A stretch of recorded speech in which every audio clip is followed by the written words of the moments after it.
For years, Elizabeth Sullivan, affectionately known as Liz, shared a deep and enduring friendship with her best friend, Calandra Duckett. Calandra fondly recalls Liz as a person who infused every interaction with her vivacious personality and infectious humor. Despite the ups and downs of life, their friendship remained steady, a reliable source of support amid the ever-changing circumstances of their lives. One fateful night in October 2014, Calandra received a call from Liz that would forever alter the course of their lives. Liz's voice was frantic, trembling with fear. She was terrified, Calandra recalls, her voice heavy with the weight of that night's events. Liz had called her in a state of sheer panic, saying that her husband was threatening to kill her. The gravity of the situation was evident as Liz's fear pierced through the phone lines. In a desperate attempt to provide comfort and practical advice, Calandra urged Liz to lock herself in her room, to hold on, and to pray for her safety until morning. The conversation was tense, with Liz's fear palpable as she said, "Hold on a sec, I think he's coming." The call ended abruptly, and Liz never reconnected with Calandra. Her sudden disappearance was both shocking and devastating, leaving behind her 2 young daughters and a network of friends and family, grappling with the unanswered questions of her whereabouts. Her husband, Matthew Sullivan, claimed that Liz had left abruptly to start a new life, an explanation that seemed inadequate and implausible to those who knew her well. The case remained unsolved for 2 long years, during which Liz's friends and one very dedicated detective worked tirelessly to uncover the truth. This is the story of Elizabeth Sullivan, a woman whose life ended in tragedy and whose memory spurred a relentless pursuit of justice. Elizabeth Sullivan was a woman of remarkable depth and complexity. To her family and friends, she was an enigma, brilliant, passionate, and also troubled. Liz had a magnetic personality that drew people to her. Her sense of humor was legendary, often making her the center of attention at social gatherings. Her sharp intelligence was equally striking. Calandra even described her as a genius, reflecting the high regard in which Liz was held by those who knew her best. However, Liz's life was far from straightforward. She grappled with borderline personality disorder, BPD, a mental health condition characterized by intense emotional experiences, impulsivity, and instability. This disorder significantly impacted her relationships and daily functioning, contributing to the tumultuous nature of her life. Liz's journey took a significant turn when she met Matthew Sullivan, a Navy-enlisted man from Minnesota. Their relationship began with what seemed like a whirlwind romance. Matt, with his promise of stability and a new beginning, appeared to offer Liz the fresh start she longed for. Their courtship was swift, leading to a quick engagement and subsequent marriage. They soon relocated to San Diego, California, where Matt was stationed. The move represented a new chapter in their lives, filled with hope and anticipation. Shortly after their relocation, Liz discovered she was pregnant. The joy of expecting a child was overshadowed by the difficulties of moving to a new city and adjusting to a new life. As Matt received deployment orders, Liz found herself facing the responsibilities of motherhood largely on her own. The strain of single parenting in a new environment was considerable, but Liz embraced it with resilience. The birth of their first daughter marked a fresh start, but with Matt's ongoing deployments, Liz had to face the challenges of parenthood on her own.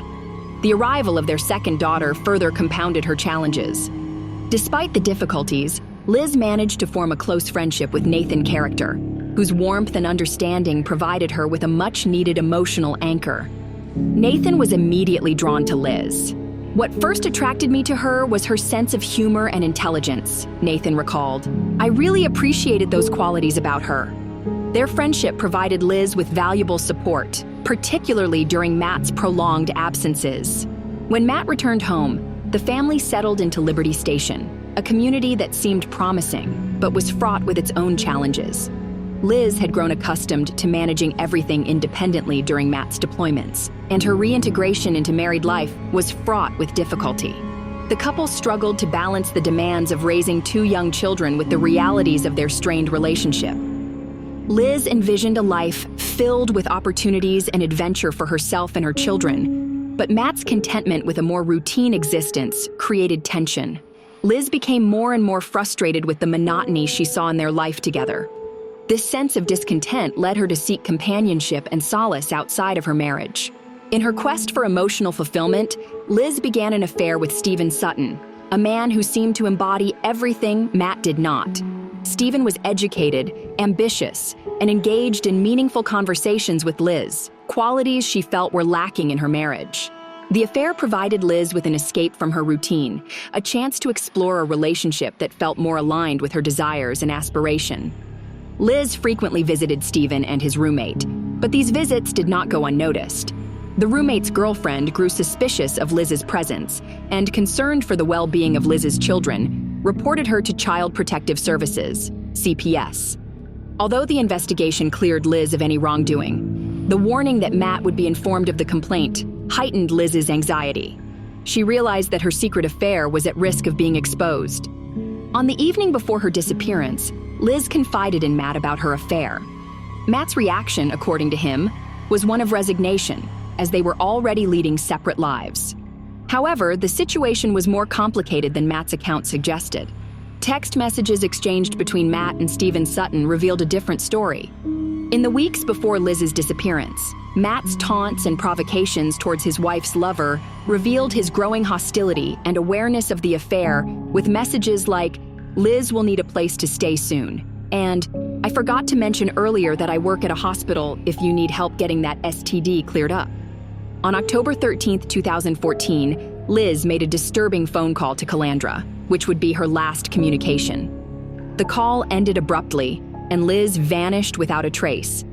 The immediate focus of the investigation was on the two men central to her life: her husband, Matt, and her boyfriend, Sullivan. Matt, the husband, cooperated fully with the authorities. He allowed the police to conduct a search of their home and voluntarily took a lie detector test, which he passed. His cooperation initially seemed to point away from his involvement. Sullivan, however, quickly engaged a lawyer and refused to speak with the police, an action that raised suspicions and complicated the investigation. Detective Collier, the lead investigator, was struck by the discrepancy in the responses of the two men involved. "The husband was cooperative and the boyfriend was not," she noted. Despite Sutton's reluctance to cooperate, he was eventually cleared of direct involvement in Liz's disappearance. The investigation explored various theories, including the possibility that Liz had left her life behind to start anew, as suggested by Matt. They discovered a journal entry that detailed a fictional woman who, much like Liz, abandoned her family to begin a new life. Additionally, Liz had transferred approximately $1,000 from their joint bank account to her personal account just before her disappearance, lending some credibility to the idea that she might have intended to start over. Yet, as the investigation progressed, a more unsettling possibility emerged. Liz might have ended her own life. Detective Collier revealed that Liz had a history of self-harm, describing her as someone who made shallow cuts on her body to alleviate psychological distress. This possibility added another layer of complexity to the investigation. On October 4, 2016, nearly 2 years after Elizabeth's disappearance, her body was found floating in a channel near Liberty Station. The medical examiner determined she had been stabbed to death. The case was handed over to the SDPD homicide unit. On the day her body was found, Matthew was packing to move to Delaware with his new girlfriend, who was expecting a baby. Despite the development, he proceeded with the move. The medical examiner estimated that Liz had been dead for about a month before her body was found. The examination suggested that she might have been stored in a freezer, which would have slowed the decomposition process. Detective Collier speculated that Matt might have hidden Liz's body in a chest freezer in the garage, intending to dispose of it later when he moved. Additionally, homicide detectives found that the $1,000 Elizabeth had transferred remained untouched. With Matt no longer residing in the house, the police conducted an exhaustive search of the property. Using luminol, they uncovered blood evidence in the master bathroom and discovered significant blood stains on the carpet padding and subfloor in the bedroom. The carpet itself had been cleaned thoroughly, but the stains beneath told a different story. Further investigation revealed that on the day Liz disappeared, she had met with a divorce attorney and used Matt's credit card to pay for the consultation. The call was a red flag. suggesting that Matt was aware of the legal actions Liz was contemplating. Despite accumulating evidence, the district attorney initially decided there was not enough evidence to charge Matt. Determined to pursue justice, Detective Collier continued the investigation. Her efforts led to a crucial breakthrough when she decided to search the attic once more. Ripping up the attic insulation, she discovered a military-style folding knife with Liz's blood on the blade and a mix of DNA from both Liz and Matt on the handle. "I actually cried," Detective Collier admitted.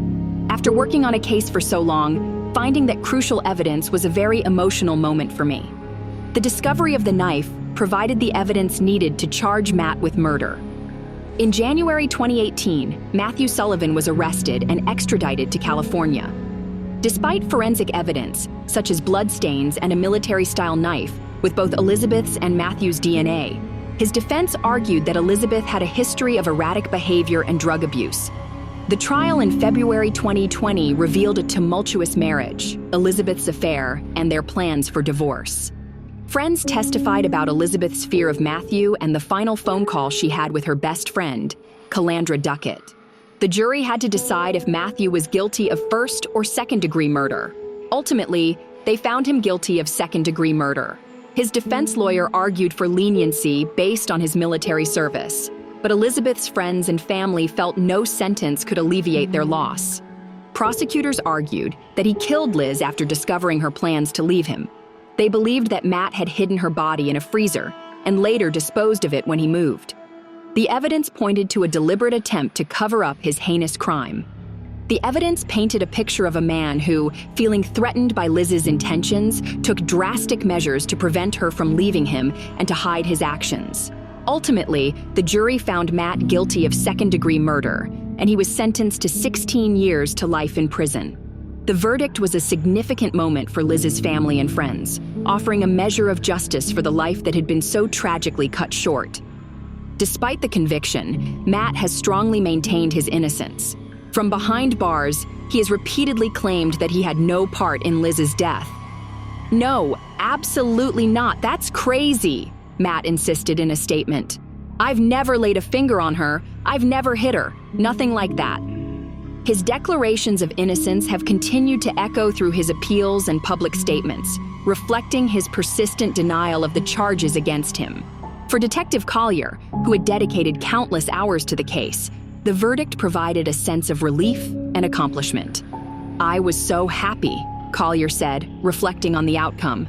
"Elizabeth got justice, and her husband didn't get away with it." The detective's tireless efforts in uncovering the truth and ensuring that Matt was held accountable for his actions were crucial in bringing the case to a resolution. Collier's emotional response to the verdict underscored the personal investment and dedication she had brought to the investigation. Liz's story serves as a stark reminder of the severe and often hidden dynamics in abusive relationships. Her vibrant life ended tragically, underscoring the extreme measures some individuals take to maintain control and hide their actions. This case highlights the urgent need for vigilance and comprehensive support for those experiencing domestic violence. Liz's memory endures through the relentless efforts of those who sought justice on her behalf.